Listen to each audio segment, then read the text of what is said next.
I grew up in Queens, New York. Actually, if you look it up, I think it's probably the most diverse county in the world. Don't quote me, but quote me. Anybody who has met me would say that I am a city girl, right? But there is some duality, I guess, in me, some sort of hybrid, because although I feel like a city person, I appreciate things about the country so much. I appreciate nature. I love looking out and seeing trees. I love animals. I love green. I love food, you know, that is organic and local and real. So I would say Jen Crespo is a city girl, but really, really loves the country.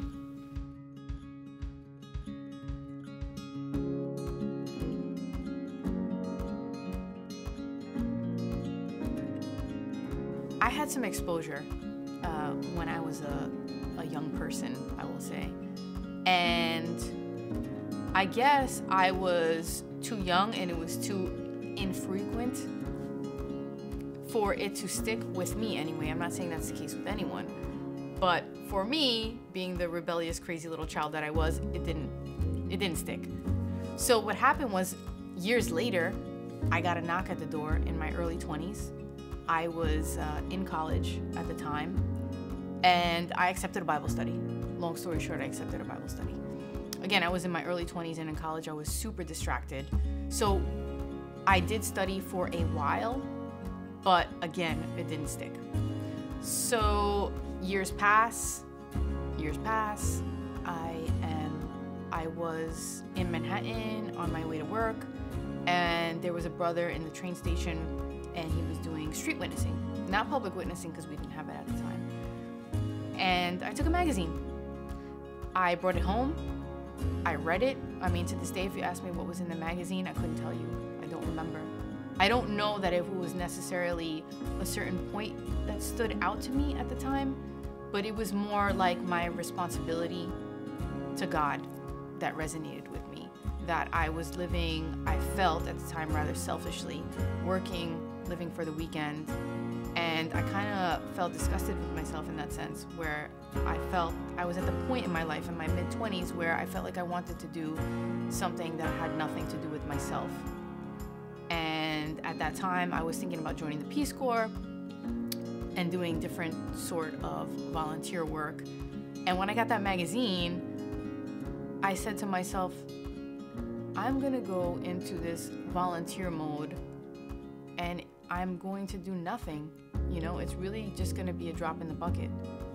So I decided at that point that I was not going to waste my time and that I would put my efforts into helping Jehovah God rather than helping whatever Greenpeace or whatever organization that I felt at the time I could be of service to.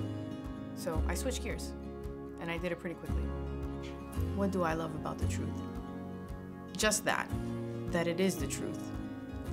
So John 8:32 says that the truth will set you free. Those are like my two favorite words, truth and freedom. Truth equals freedom. I've always had such a distaste for things that were fake. It sounds so funny, but just on a personal level, I don't like masks and costumes and things of that sort. And I'm not saying there's anything wrong with it. Totally not judging. Just for me, I've always had a distaste for things that are covered. And when I learned that there is a truth, that to me was the door to freedom. And freedom has always been super important to me.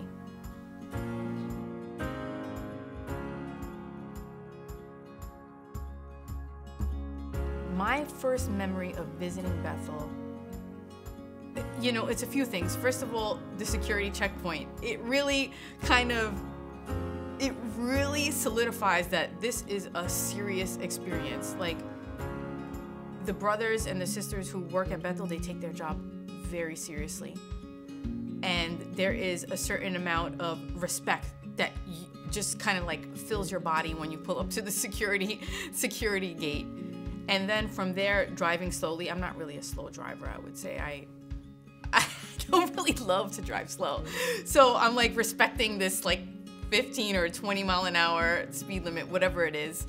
And there's just this anticipation that builds because you have to drive so slow, and this long driveway, you still haven't seen the building yet, and you're like kind of wondering like what's gonna happen here. It's like this crescendo is coming.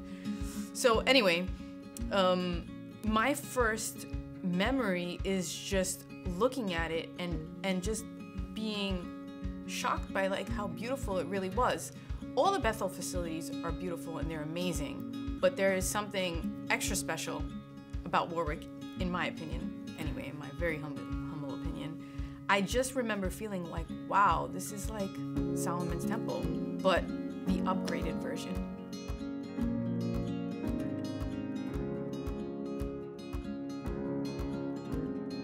I established friends in Warwick shortly after moving to Warwick. I didn't have this in mind actually before I moved to Warwick. But I moved here and I realized that so many people started to ask me, hey, where do I stay? How do I get around? What do I do when I'm here? And I just found myself answering those questions over and over again. And I realized that, wow, somebody should kind of take the reins and become sort of a liaison for that sort of travel.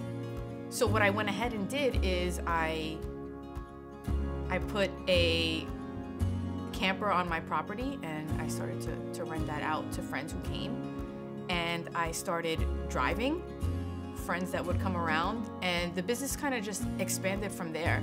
I couldn't handle everything between the accommodations that I was offering and between my little vehicle. So it just kind of exploded from there.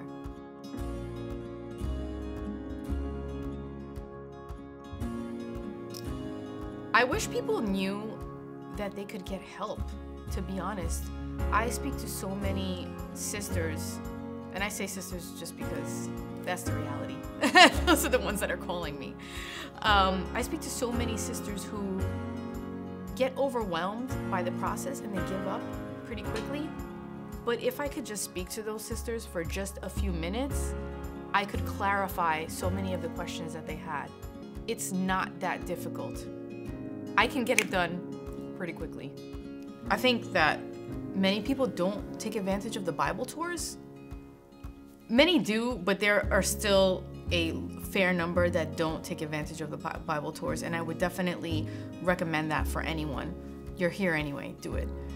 I also note that people come stay in the Hudson Valley and they only go to Bethel. There's a lot more.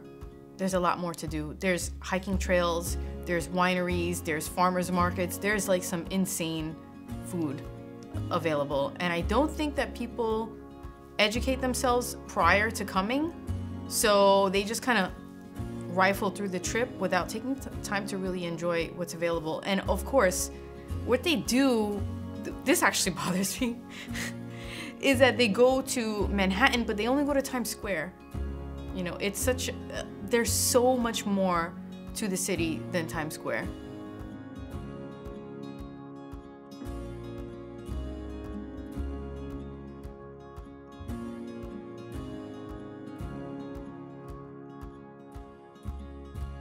The best thing about running Friends in Warwick is the people and the gratification that comes with that, for sure.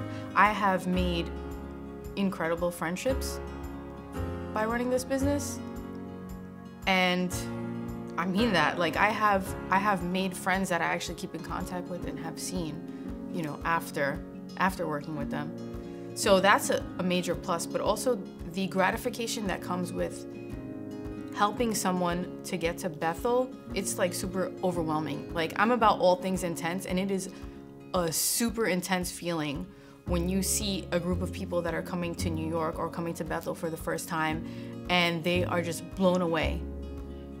So just to give an example, I arranged a bus group from, well, I don't know, they might be embarrassed if I call them out specifically, but I'll just say for now, I arranged a bus group from out of state, and they came from their state, and they came they came to New York, and the first day we had like an introduction to the itinerary, and we're all sitting in the lobby of the hotel. And I'm just telling them about what's gonna happen during the week. And I look out into this crowd of 50 people who had never been to Bethel before. And I see like these little girls, I see these teenage boys, and all these people who had never been, and they were just so excited. And I looked out into this crowd, and I was like so overwhelmed that I just started crying. It was like, whoa, all right.